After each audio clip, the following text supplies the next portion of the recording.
go like do like a little like skit video TikTok saying, "Hey, what do you think about your sister having an OnlyFans or something like that?" And then like it was just crazy. I couldn't believe it. It went viral on Twitter, but it was super fucking crazy. That's just flat out demonic at that point.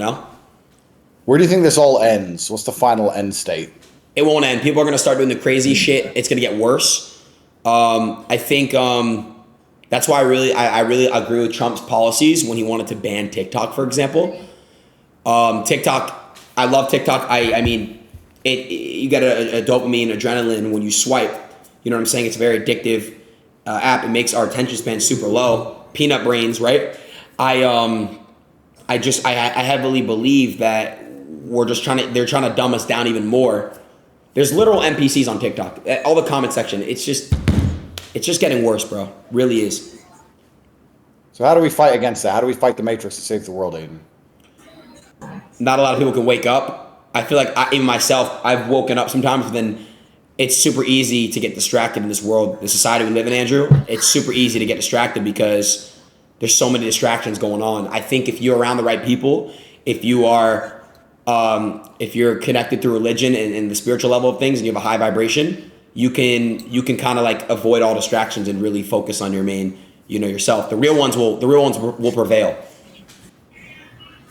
And who's the most famous streamers in the world right now? I don't even know that. Who's like the big boys of streaming? Myself, Kai, Speed, XQC, and this guy named Jinxie. You haven't heard about? Jinxie's great. He's fucking amazing. He's new and up and coming. He's been doing this for years, but he's getting his blow up, his final blow up. He's getting his shit in.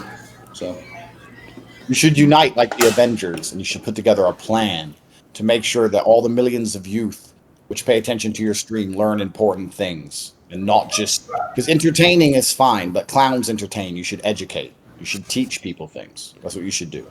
You should sit down with the others, and you should say, you know what? All these young people pay attention to us. We have all these massive audiences and this huge influence. Let's make sure on every show we mention something positive and try and encourage people and influence the world in a positive way. I love that. The reason I don't think a lot of people understand how fervent my fan base is, and the reason for it is because anybody who listens to what I say, their life genuinely improves. If I teach people things, or people watch my shows and they obey what I say, or they listen to me, their life genuinely gets better, which is why they're so emotionally invested in what I say. But you should be doing the same thing. You shouldn't just be looking to entertain. You should be looking to actually educate and help people. So you and all these other streamers you just mentioned, you should start a little group chat and say, you know what? This week we're going to talk about whatever. And you should do something positive for the world. That's what you should do, Adin. If you let me know what the topic is each week, I might even chime in. I might even review your work and go through, and obviously it won't be as good as I can do it, of course, and correct you, etc., etc. But overall, if we work as a team, we might be able to do something fantastic for the planet. Wouldn't that be amazing? Wouldn't that be good? It'd be more than amazing. That's life changing at that point. It really is. Yo, we should get a house together, me and you. We should really live together. No. Why, bro? We could do so much together. So many projects and shit. Why not? What do you say, Jake? Project would I need? Yeah, go on, Jake. That would be a good idea. For real. What project could I possibly need you for? Me? What do you mean? There's so much we could do together. Like? Me, you, we could create projects on projects on projects, and we could change the world. What could we do? What could you help me with? I'm genuinely asking. I sat and spoke with Tristan at length about you as a person, and I said, by educating Adin and correcting him of his ills and trying to direct him away from sin, I do believe by proxy we can help the world. You even said, I'm going to get in fantastic shape. I'm going to inspire so many kids. But you're just a waste of time. You're just a liar. You don't do anything. I have you know, you've never been addicted to something in your life before, clearly. No. Whoa, hold on. No, I'm not saying talk about addiction. I'm just saying if you've never been addicted to something, you wouldn't know. I'm just telling you right now, the internet, it's easy to clown people for addiction, Andrew. But I was addicted. I got off that shit. I fucked up, but it's not too late. I'm 22. I have tons of time. You have tons of time. That's right. Okay. But you can't talk to me about addiction because that's a cop out and that's an excuse. And I don't. I agree to the excuse. I don't operate in the realm of excuses. I'm uninterested. I don't care what your stupid excuse is. But you're a full-grown. channel and you know what the right decision and the wrong decision is. And the fact that you went out of your way to procure a substance to drink, you tried very hard to get it. I'm not going to sit here and pretend that you're somehow a victim to this shit. That whole mentality is broken and wrong. The victim mentality that, oops, it happened to me, is the reason why it happens in the first place. You should happen to life. Life shouldn't happen to you, my friend. So you should wake up and say, no, I decide what I do with my life, and I take absolute accountability for all the actions I undertake. And every single thing that I do with my body and my mind is my conscious decision. The fact you're still framing it as in it happened to you and you had no part to play shows you've yet to learn your lesson. I don't give a shit how addicted you believe you were. Bro, I could quit food. During Ramadan, I quit food. I can quit food. You're talking about addiction. I quit food, G. So don't talk to me about addiction. I can go without food, without water, without fucking cigars. I went without my family, without phone calls. I sat in a room by myself staring at a wall. Don't talk to me about addiction. It's bullshit, and it's a cop-out, and you know it is. You're right. I'm sorry. That was wrong. I'm going to take accountability. You're right. It is a cop-out. Take accountability. It's an You excuse. fucked up. I fucked up. Properly, you're going to do it again. What I'm saying is, with this massive platform all of you guys have, you should get together and you should try and do something interesting. You should raise the global consciousness, especially amongst the youth, of very important issues which are not discussed in the world today. There's very important things that nobody are talking about. Yeah. Yeah. I agree with you on that part, bro. You know, I do. I do. You're right. It's a cop-out. It's an excuse. I'm always right. What else happened in the streaming world? Come on, educate me on the drama. Is there anything else interesting, or is it all just... You missed Fuzi. Fuzi was like a super. He's gonna come back, but he's a super entertaining streamer. He was going live like pretty much every second of the day.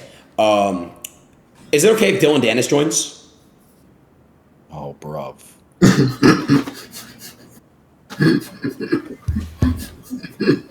Can he join? Oh, fuck it. Go on then. Okay, I'm gonna tell him right now. Okay. Let me see real quick. He's getting his shit set up. All right, so Fuzi, he's right now in a mental spot because he was streaming so much, he was doing such a crazy good job that like he kind of lost it, but he's doing a lot better now. I talked to him. He's getting the proper medical attention he needs, and he'll be back very soon. But Fuzi was doing setting insane milestones and doing some really crazy numbers. He was really doing a good job as far as what he was doing. That's good. I don't know about the ins and outs of that, but that's good. What else have you missed in the streaming world? Let's see. What else, Chad? I know there's other. How famous would you say you are out of 10, Adin? Like you're like 10 out of 10? No. How famous do you feel? No. I would say out of how famous am I? I'm probably like a 6. Do you get recognized all the time in the street? Yeah. I don't go anywhere without security. Do they say nice things to you, or do they say mean things to you, Adin? Nice things. I've never had anyone do some weird shit, except for this one time I was streaming and this guy who was dressed up as a Jew, he called me like a disgrace to my religion. Yeah, it's interesting. But I've never had anyone really do anything like weird, bro. I've never, maybe like once, twice, maybe. But nah, I mean, everyone was really nice, bro. I think people in the comments when they talk shit, they just do it because it gets the likes. But in person, if they see me, I think there's an illusion that I get a lot of hate on Twitter, like the left community though. Like, you know what I mean? Like the lefts hate me. They just hate me. Well, yeah, but they're not real people. They're gremlins, G. They're not real. Yeah, exactly. So I mean, they hate me on guts. They do. They want me to die. They tell me to kill myself. They tell me to do all these horrible things. The left hates me, but I don't really get hate from like in person. No, I don't. The non-NPCs. I believe you completely, because I have never had a negative interaction with anybody, male or female, ever. Yeah. Thousands of people have come up to me, male and female, and nobody has said anything bad ever. In fact, my biggest fans are women. My biggest fans are women. Women love the things I say. Finally, you're saying it. I want a man like you. Blah blah blah. I never have anything negative said to me, so I do believe you. Dillon's only on the internet. Dillon's on the way. And comments and garbage. Dillon's on the way, but yeah, I agree, bro. I don't know what it is, but okay. So in the last 10 years, Andrew, the internet has gotten progressively worse, and it's made people do the most for the camera and stuff. It's just progressively getting worse. So you asked me, what do you think is next? What do you think the world we're heading? Let's just say it gets to 2030, in 7 years from now. What's next? I probably won't be on the internet anymore, but what's next? I don't want to be arrogant, but I do believe, me personally, by myself, has been a massive cultural shift. I don't want to be arrogant, but I actually do believe that. So I'll give you some examples, like partying, popping bottles, doing drugs, all this garbage. I don't think that's cool anymore. I think working hard, training hard, dedicating yourself to God, being an upstanding citizen, doing the right thing, I think that's much cooler than it used to be. If you look at the people who are on Instagram even, right? 5-6 years ago, it was all about partying and bottles and stuff. Now the biggest accounts are about fitness and health and spirituality. You did shift I think it shifted. And I remember when I was first canceled and I was deleted from everything, I did Patrick Bet David's podcast, and I said, I think they made a mistake banning me because they underestimate how strong my fan base is, and they misunderstand that I'm dedicating people towards truth, and the harder they Can I say one thing? Can I say one thing, Andrew? I want to add this in. When you got banned, and you got canceled, and I was still on that full leftist platform, did I not still check in with you and say, get on this shit and talk your shit? I didn't give a fuck, bro. I've always stood by you and rid for you, bro. I never betrayed you. That's true. But I do think that we're shifting global consciousness, and I like to think that overall we're doing good for the world. And you're saying, where's the world heading? I don't know. The streamer world's kind of a unique one, but in my experience, I think we're actually in a better place. I think we're actually doing better. We have more truth now on the internet than we ever before. We're starting to get a little bit more freedom. So trying to clamp down on us, but we can talk about different points of view, different opinions. I don't think that the psychos on the left have the control they had before Elon came along and bought Twitter, and we have some other platforms like Rumble and et cetera we can tell the truth on. Right. And I do think that consciousness is shifting. I just think that the streaming community is one of the unique ones left where people are still trying to race to the bottom as opposed to just do good things for people and just try and be a good person. So if I was a streamer, which I'm not, but if I streamed every day, I just dedicate my stream every day to just trying to do amazing stuff in the world. I'll just say, hello, here's what I'm doing in Nigeria today. Hello, here's what I'm doing in Gambia today. Hello, here's what I'm doing in the Moroccan earthquake. And I'm trying to actually help the world. And I think that that's a better thing to do than just talk shit. I know it's not for everybody, but I think that overall, I think global consciousness is shifting. I'm trying to be positive. I know. Because to a degree, I've martyred myself and I've damaged my own life to tell the truth and to inspire people to be upstanding people.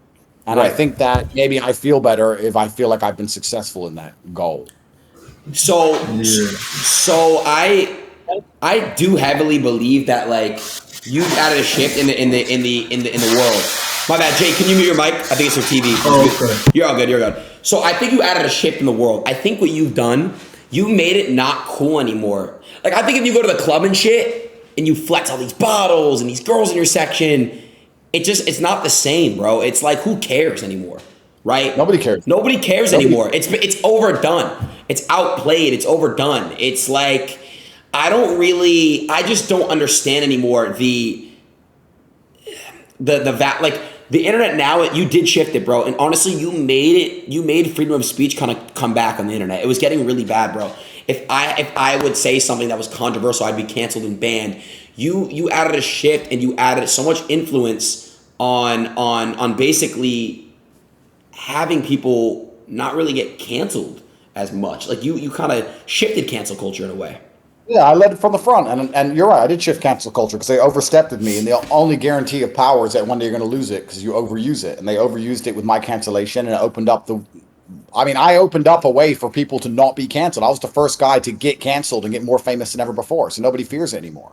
And I don't regret any of the things I've said. I stick by what I've said. Like, women still can't park cars. I'll sit here right now and say women can't park. Right. I see them all crashing.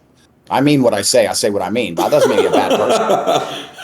And now that I'm not on Twitch, I'm gonna agree with you, bro. Girls can't drive for shit. Facts. Oh, you made me laugh. But Andrew, but that's what I'm saying. You were ahead of it, and again, like now when I give flowers to people, it's considered dick sucking in my world. I'm not dick sucking. I'm really seeing facts. You were first to do all these things. You were growing so quick. You were the #1 most Googled person. They had to find a way to shut you down because of how much influence you held. right? And then they would blame you when kids at school would mistreat people because they would see these little clips and be like, oh, Top G did or whatever. But so you would kind of get like the blame for the toxicity from the youth, but it really is not your fault. That's just how you kind of, they would just see the funny clips, not the actual truth you would speak, you know? Yeah, I mean, that's what they try and do because that's how the Matrix works. It lies by omission. It takes very small parts of the overall picture, and it amplifies the small parts it wants to try and paint a narrative which happens to be false. That's what they do as a whole. The Matrix lies by omission constantly and permanently. Right. But I know overall inside my heart, I'm a force for good. And I don't regret anything I've ever said. I don't need to regret it. I mean everything I've said. I stick by it. But I do think that we're entering a consciousness where now all the shit that used to be cool isn't cool anymore. And we have to decide what the new cool is. And the new cool is, training and working hard and taking care of your family and believing in God. Yeah, that's all cool. But there has to be a stage after that. So what is after that? What is that? I don't know. We're going to see because you can't be a hero without a villain, right? I don't think people at home understand that. I understand very well the harder they attack me, the more important my message is and the more important my message becomes. You can't be a hero without a villain. So we're going to have to see what they try and impose on the world and what slavery comes next that we have to resist against. But I think that inspiring people to be brave and strong and perspicacious and pay attention and notice things is a very important tool and a very important way to resist the Matrix as a whole. So I don't know. When's the last time you read the news? I don't do it anymore. I can't. It's bullshit. It's all a lie. It's all bullshit. Where do you get your real news from? You honestly nowadays, I don't know. You know it's crazy. Now it's even on Twitter. Now with Elon Musk allowing everyone to be verified, you don't know what's real, what's fake anymore. You know what I mean? You see all these accounts that are verified. Twitter was my main news because I'm not your generation. So and my chat could agree. The youth, we check Instagram and Twitter. We don't really go on like the news. You get what I'm saying? That's really our parents. So the news is fake. 90% of what you see is really fake, or it's very what's exaggerated. So I don't know what's real, what's fake, Andrew. It's hard to tell. You have to really just see for yourself. I guess that's our next mission. That's our next mission, Adin. We have to teach people to discern the truth from the lies. If we do that, we can save the world. So Andrew, seeing is believing, right? I don't really. You can't really. If I tell you something, right, and I'm a news outlet, and I tell you something. For example, I'll give you an example. Andrew, I was in New York City. By the way, New York is horrible now, Andrew. All these NPCs, I would go around and ask them how many genders are there. They couldn't answer it. They were afraid. I'd be like, so when you're at a gender reveal, how many colors are there when you pop the balloons? 2, how many genders are there? They wouldn't do it. They couldn't say it, right? Check this out, Andrew. I would ask people, Trump or Biden? I'm a black woman. I can never vote Trump because I'm black and he's racist. And I'd be like, Trump or Biden? Biden, isn't Trump in jail? That must mean he's guilty of something. These people don't really do their own research. They look at these articles that they see. Trump indicted because of charges. They try to really pin it on Trump. I look at you and Trump. I would love to see you and Trump eventually have some type of conversation. I need to see it. That is just something I need to see happen. You and Trump, right? Because these people are so brainwashed by the front page, they're afraid to click it. It's just, everything is super propaganda. Everything. Well, it takes a degree of bravery to resist the slave mind. That's one of the things that's lacking in the world today. That's why I was seen as such a threat, because I was inspiring bravery amongst men to stand up and have an opinion which is counter to the culture. Right. Having an opinion which is different than the news says requires a degree of bravery, because you will be attacked for that. Look at what's happening to Russell right now. This is what happens. What did he say though? What did he say for them to start coming for him though? He went against Big Pharma and went against the vaccines, and now this has appeared. Gotcha. Okay. Yeah. So who funds the MSM? Do you pay for it? No. Well, I don't. What's the MSM? No, I'm saying. What is that? Does anybody pay for that shit? What's the MSM? Mainstream media. Who funds it? I mean, the government does, right? Big Pharma funds it. Big what? Amongst others. So if you attack them, they're going to hit back, right? Of course. Yeah, it makes sense. You can't come at their mainstream media, or else they'll come at you. So it makes sense. I gotta see Trump TATE. I gotta see it, bro. I gotta fucking see it. And you guys are on Rumble. I gotta see it. Chat, we gotta see Trump TATE. Do you think he's going to win the next election? I think, you know what's funny, Andrew? The shift in cancel culture, what you've done, I'm not saying Andrew Tate is the reason why Trump's going to win the election. What I'm saying, what you've done is you've made people realize, you know what? Look what they're doing to Andrew Tate. They're trying to pin him down with all this